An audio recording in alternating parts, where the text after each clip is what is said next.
MJ, ilan na ang kumpirmadong nasawi sa Gensan dahil sa lindol? Yes, Ray, kinumpirma ng Bureau of Fire Protection Region 12 na 3 na ang naitatalang nasawi matapos yanigin ng 6.8 na lindol ang General Santos City. Kabilang sa nasawi ang 45 anyos na si Winifreda Flores, isang empleyado sa isang mall sa Gensan. Ayon sa BSP, hindi agad nakalabas ang biktima nang yumanig ang lindol at nadagdanan ito nang bumagsak ang concrete beam ng mall. Patay din ang mag-asawang Jane at Danny Guning nang mabagsakan ito ng concrete wall sa kanilang pinagtatrabahuhang gusali sa Barangay Isidro, General Santos City.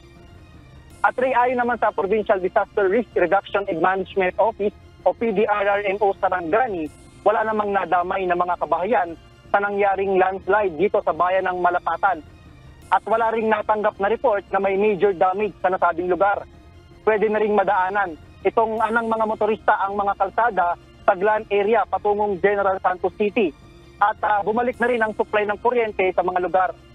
Samantala mula kahapon ng alas 9 ng gabi, suspendido ang lahat ng bumabiyaheng sasakyang pandagat sa buong General Santos City. At hinihintay pa natin ang anunsyo ng Philippine Coast Guard kung kailan nila tatanggalin ang suspensyon ng mga biyahe. Sa ngayon, Ray, patuloy pa ang monitoring at assessment ng PDRRMO Sarangani sa mga lugar na naapektuhan ng malakas na pagyanig. At ayan muna ang ating update mula rito. Ray, balik sa iyo.